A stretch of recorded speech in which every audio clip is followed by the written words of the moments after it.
Mesdames et messieurs, bienvenue sur gms.sn. Comme tous les week-ends, votre magazine Recap News vous récapitule l'essentiel de l'actualité de la semaine. Voici le sommaire. Le préfet du département de Ziguinchor avait pris part à la visite des centres d'examen du CFE et de l'entrée en 6e ce mardi 26 juin 2018. Il se dit satisfait de l'organisation et surtout du fait que cette année, aucun candidat n'est confronté à un problème de pièces d'état civil. La pluie qui s'est abattue ce mercredi à Ziguinchor a causé beaucoup de dégâts. À la gare routière, par exemple, l'accès était très difficile. Les responsables, très en colère, pointent un doigt accusateur vers la mairie de Ziguinchor et vers la station d'essence construite à côté de cette gare. Les populations de la station balnéaire du Cap Skirring ont battu le macadam pour réclamer la réouverture des hôtels fermés depuis plus de 10 ans. Un fait réel qui impacte négativement sur l'activité touristique et plus particulièrement sur l'économie locale. Voilà pour le sommaire. Le développement, c'est dans un instant. À l'instar de tous les acteurs intervenant dans le domaine de l'enfance, la Fédération Dimbaya Kanyalen, partenaire de Child Fund Sénégal, a célébré la journée de l'enfant africain, commémorant le massacre d'enfants de Soweto en Afrique du Sud, le 16 juin 1976. Ceci pour accentuer la réflexion autour des violations des droits des enfants. Que rien d'humainement sérieux ne peut se construire sans les enfants. Puisque l'enfant est le père de l'homme, comme le suggèrent beaucoup d'écoles psychologiques. Or, si le développement d'un continent fait penser à une situation de bien-être politique, socio-culturel, économique, sanitaire et environnemental, l'Afrique, pour se développer, ne peut déroger à cette exigence. On a constaté quand même que les enfants, au niveau leurs droits les plus élémentaires qui ne sont pas satisfaits.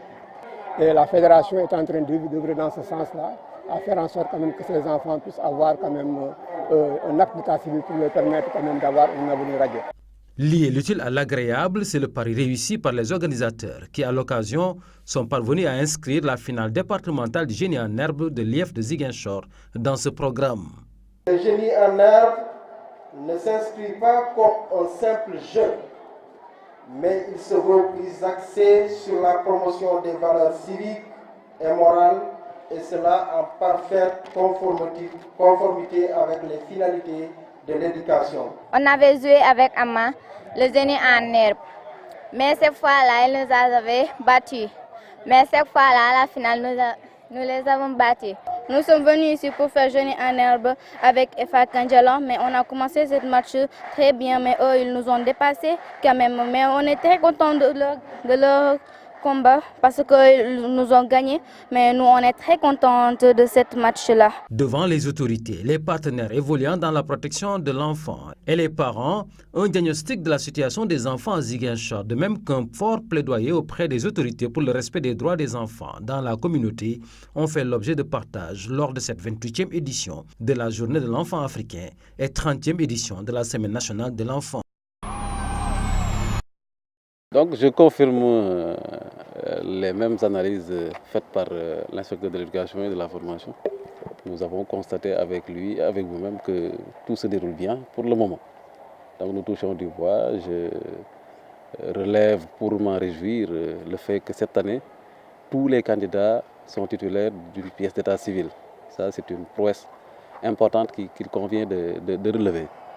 Parce qu'il y a quelques années, beaucoup d'élèves alors échoué aux portes de cet examen, faute de pièces d'état civil. Beaucoup d'élèves étaient recalés, ne pouvaient pas se présenter à l'examen parce qu'ils n'ayant pas leur pièce d'état civil. Cette année, alors avec l'engagement des acteurs, en particulier le président du tribunal départemental, tous les candidats sont titulaires d'une pièce d'état civil. Donc ça, c'est extrêmement important. Donc nous le constatons également, de manière générale, l'examen se déroule correctement, la sécurité est en place, les CGE sont mobilisés, il n'y a pas d'absent, tout se déroule bien, on touche du bois. Plus de 50 élèves et étudiants en français, langue étrangère, modules professionnels et autres ont été primés à l'Alliance franco-sénégalaise de Ziguinchor. Une satisfaction pour la directrice de l'établissement. Une journée très importante pour nous, l'Alliance française de Ziguinchor, puisque c'est une journée où on célèbre nos études, la fin de notre cycle d'enseignement, donc d'études, avec les étudiants de la Guinée-Bissau, du Sénégal, et qui sont venus suivre des cours chez nous pendant cette année. Ayant pris part à la cérémonie, le recteur de l'université Assane Seck de Ziguinchor, tout comme le consul de la Guinée-Bissau, ont eu du mal à cacher leur soulagement. Nous sommes rassurés de ce qui se fait à l'Alliance, ici avec la directrice, et nous sommes encore dans la bonne perspective de voir comment on peut renforcer ce partenariat pour que déjà, même des étudiants de Bissau-Guinéens, qui de par le choix des filières qu'ils vont suivre après à l'université, qu'on commence déjà à enrichir leur vocabulaire suivant la spécificité de la filière qu'ils auront à choisir. Je remercie davantage Madame la directrice, ensemble des étudiants bissau-guinéens, et je vous invite de grands efforts parce qu'aujourd'hui vous êtes là, demain vous serez le grand homme de mon pays, Guinée-Bissau. Espérance Banoumia Sanka, distinguée pour ses performances, sanctionnée pour le prix d'excellence, se veut heureuse et reconnaissante. Ça c'est ma première fois, depuis que je suis née jusqu'à aujourd'hui, ça c'est ma première fois.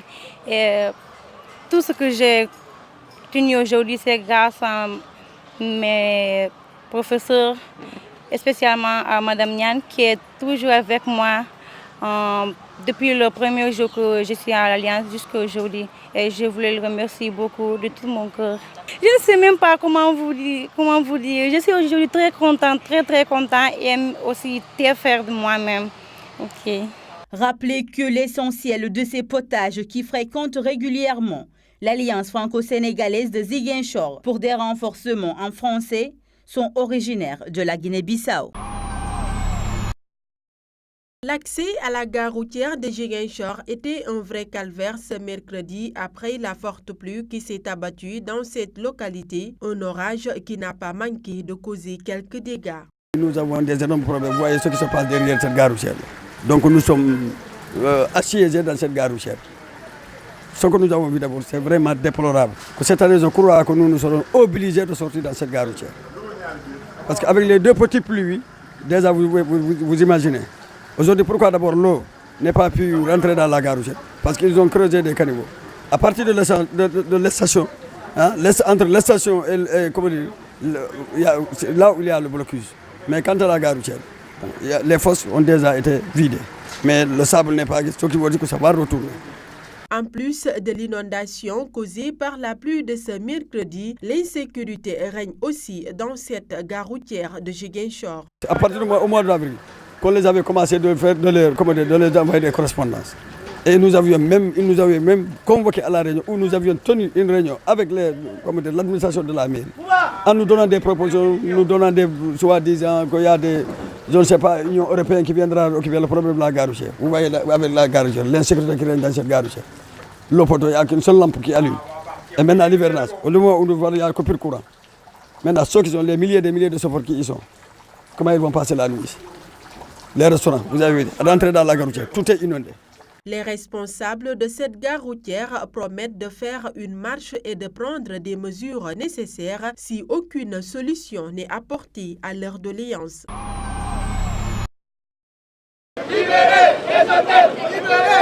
Les populations de Cap Skirring réclament la réouverture des hôtels fermés depuis plus de 10 ans. Et pour manifester leur mécontentement, elles ont marché pacifiquement de Cap Skirring à Cabrousse. Le président doit prendre ses responsabilités.